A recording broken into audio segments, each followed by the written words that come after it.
Greetings, my fellow gamers. It is I, Wraith King, and today we are reviewing another 7 Knights hero update. But today, I kind of already know what to expect from the heroes because I already know what they are. Been using them for quite a while now. I'd say about, about a year or so now I've been using these characters, and finally they have been released to the global version, and I am very, very excited to show you guys and gals out there what changes they have added to these heroes. So let's stop talking about it. Let's just go and take a look at them right away. Now I'm hoping they didn't nerf anybody. Madness has no end. I am very, very happy to hear that English finally. Okay, let's start off with his passive. Still protects all allies from being stunned. In Castle Rush mode, what's this? In Castle Rush mode, additionally decreases cooldown by 15 seconds for all allies for each basic attack. This effect is also applied to counterattacks and attack speed. Well, of course they nerfed them. Why? Ugh, man, it's only in Castle Rush? You serious? You know what, whatever. I don't think that's only applied in Castle Rush in the Korean version. I think that applies everywhere. But I've been only using Sieg in Castle Rush, not any other places, so I can't exactly say whether that his passive in the Korean version is also only applied in Castle Rush, but I don't think that's the case though. So this is probably a nerf, probably, but yeah, there's not much change with the protecting all allies from being stunned. It's still very useful, so he's really good up against Rudy in Castle Rush. So definitely a great character to have. He's not only good in Castle Rush, a lot of people use him all over the place. He's a very, very universal character. He really is good. So if you want to get an awakened character first on this list, and you really want to impress your guild, Sieg is probably the character you want to level up and get first. Now, we're going to be talking about Shane in a minute because she only has a couple skills. Madness has no end. And they're not exactly a huge difference from her original skills. Sieg is a little one that's a little more complicated. So we're going to take a look at him first. Wreck It! Inflicts 230% physical damage on one enemy. Additionally increases the damage received by the enemy by 80% for 3 turns. Additionally removes the enemy's buffs. What? Now that's a buff right there. That's definitely a buff, not a nerf, because I don't remember this removing buffs. Not at all. I remember it increasing the damage on the enemy receives by 80%. I remember that half, but I don't remember anything about buffs. But let's see what this one does. Unleashed. Inflicts 600. What? Hey, you know, whatever. Inflicts 600% physical damage on one enemy. Additionally, you know, I think that was always 600, wasn't it? I think that was always 600. It additionally, critical hit will always be applied. Sorry, I paused there for a minute. I was thinking whether this was actually 600 or not, or whether was it 1,000. But I think I'm thinking about his awakening skill. Let me see if I'm right on that. Yep, I was thinking about his awakening skill. Inflicts 1,000% physical damage on one enemy, ignores the enemy's defense, and applies critical hit. In Castle Rush mode, additionally increases the basic attack, of all allies. You know what? Yeah, this is definitely nerfed. He was definitely nerfed just a little bit, because pardon me, the 60% increase was applied to all allies in the Korean version. They nerfed it on the global version to where this only applies in Castle Rush. So he's not very useful in as many places as he was on the Korean version, which is very disappointing. But we're going to take a look at his animations. Hopefully they haven't changed anything, because his original animations for his awakened form were pretty cool.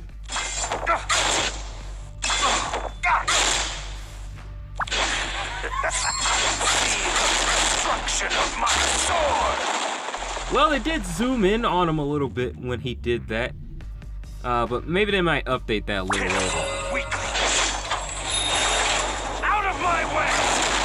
I actually really like his voice actor. I was actually wanting to be Sieg's voice actor for quite some time, but I just could not find the time to email Netmarble, then tell them that I was a voice actor and I could have done the voice acting. I really wanted to voice Sieg, but I couldn't.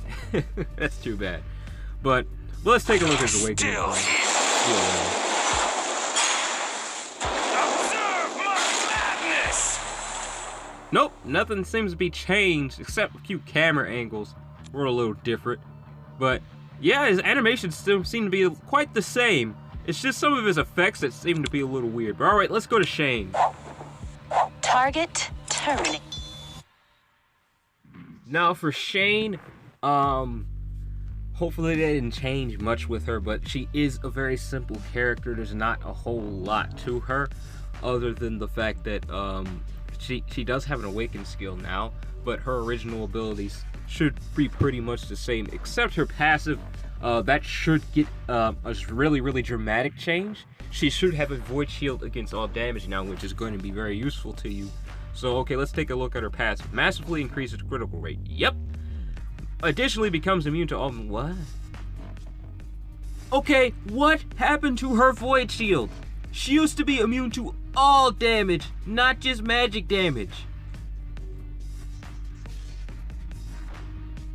Well, this isn't a bug. It's her void shield now. Soul Slayer inflicts 300% physical damage on one enemy. Also inflicts an additional 500% physical damage at a low chance. Now her awakening skill in raid. Oh my goodness. I already see the in raid dungeons mode. Oh my goodness. We'll read that at the end though. Absorbs and utilizes demonic power in combat for 4 turns. Additionally, the active skills are powered up. So her powered up version of her skill kind of just looks like her going crazy, and she has a long black hair, beautiful black hair, absolutely gorgeous black hair, beautiful, and her outfit changes to a gorgeous goth-like outfit. It's really cool. I have to show it to you, but unfortunately it won't let me show it to you here. You have to own her if you want to see her awakening skill form. But don't worry, I own her in the Korean version, and I will show you her animation of her awakened form there. So, but first we're going to take a look at her voice acting here, and then we're going to go to the Korean version, and then check out and see what exactly her awakening skill form looks like. So let's read the raid mode thing. In raid dungeon mode, increases critical damage by 200%. You know, I don't understand why they find that it's a good idea to make these characters specifically used for one place. I don't understand why they want to do that. I mean, say I like one of the collaboration characters. Say I want a Kuma, but I can only use him for one place. So what's the point of even getting him if he's only useful for one real place, and other characters can do what he can do better? That's my point. Why have a character that's only specifically good for one place when you need all your characters for everywhere? They shouldn't be just used for one place. It's pointless. I mean, the 200% increase is great, but I just want to use her everywhere. I don't want to use her in just raid mode. She is a great character, and when you just use her in one place, it just takes away from that greatness. Ugh. You know what, that's okay. Let's take a look at her animations. Maybe I won't need to swap to the Korean version to show you guys this, so I'm going to try to take a look at this right away and see if it'll switch. No, it did not, so I guess I'm going to have to go to the Korean version and show you guys her animations there, but I still want to show you guys her voice acting of her animations.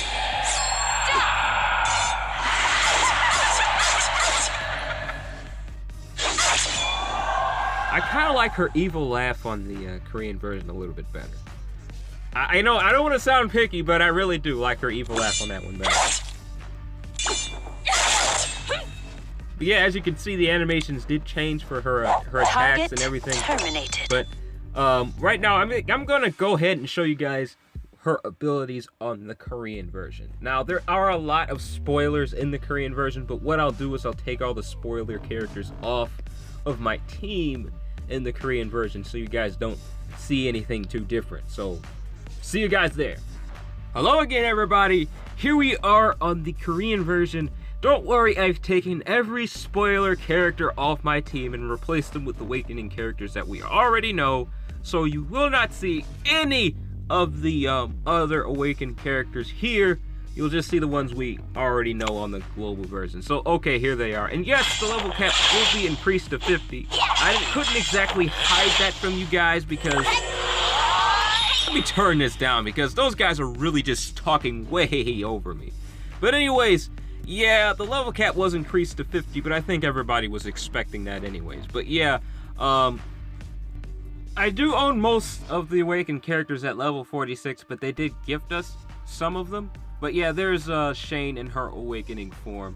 I wish I could show you guys her evil laugh, but for some reason my phone wants to be really, really loud with the audio. I don't know what the deal is.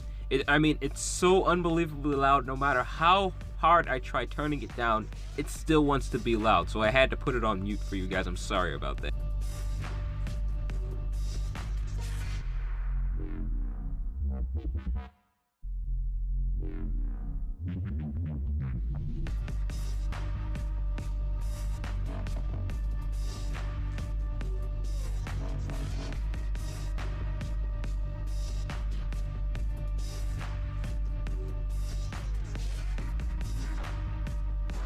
Alright, here's Shane's awakening form.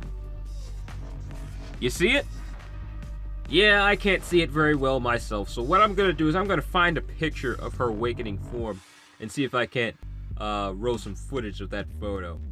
As you can see, it's kind of a goth version of her original self, but it's really, really cool. Her demon form is awesome, but yeah, this is the awakened version of her Soul Slayer skill.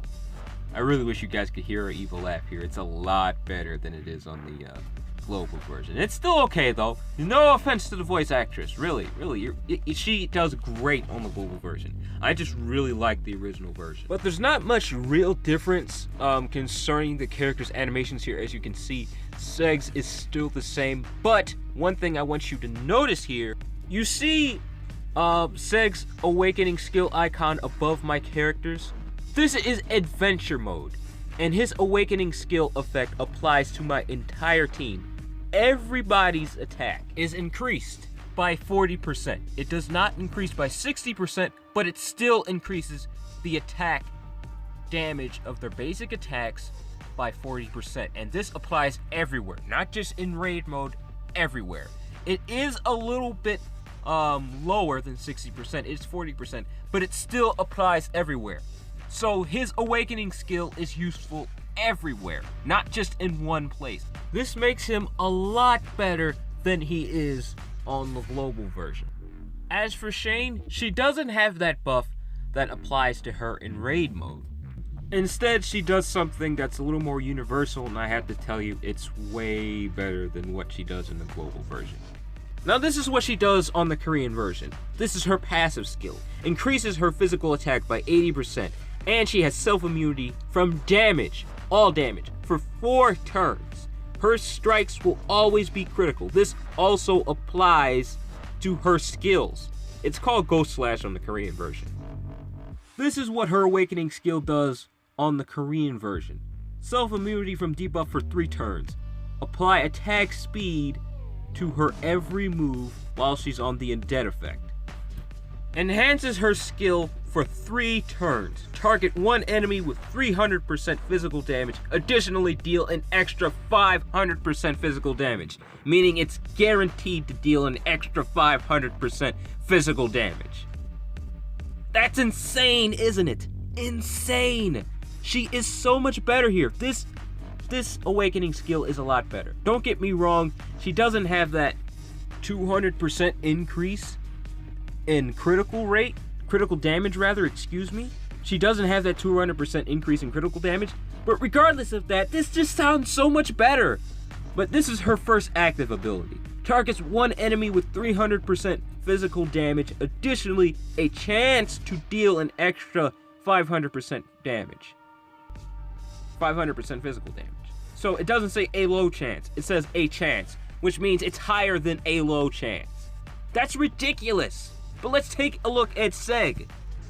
This is his passive. All allies immune to stun for 6 turns. His basic attacks will reduce allies' skill cooldown by 10 seconds. This applies to attack speed and counter. This does not just apply to Castle Rush. This applies everywhere. He is a real universal character. This is the Korean version of his awakening skill. Targets one enemy with 1000% physical damage, additionally increases allies' normal counter attack speed, attack damage by 40% for 6 turns. This applies to everywhere, not just one place. Everywhere. I mean, it doesn't increase by 60%, but it still applies everywhere. Meaning you can use him anywhere, not just in one place. If you feel like he's suitable for your team in arena, you can use him there, and his awakening skill will work. Now here's the Korean version of his first active ability. Targets one enemy with 230% physical damage, additionally increases the damage taken by that enemy by 80% for 3 turns. Now the debuff isn't there. The debuff is not there, but that is kind of them saying, okay, we nerfed him a little bit, but we'll balance this out by adding a debuff to his first active skill. Now let's take a look at his second active skill. Targets one enemy with 600% physical damage, additionally critical, and increases enemy skill CD by 85 seconds. They nerfed this as well. On the global version, he does not increase skill CD by 85 seconds, but that just kind of proves my point that he's mainly meant for one place, which is annoying. They completely nerfed this character, completely. The debuff thing doesn't even bother me here. He's still a better character here than he is on the global version because you can use him everywhere. Everywhere, not just in one place. I mean, really, it's just really sad that they nerfed these characters so badly. But I don't want to sound like I'm angry because I am happy that they did release these characters. But anyways, that's all the time I have left for this review, my fellow gamers. Remember to leave a like and comment, and please do subscribe. I love making 7 Knights content and many other games. I love doing Let's Plays on this channel, so look for a lot of stuff on this channel. But anyways, that's all the time I got. Take it easy for me, alright? Bye.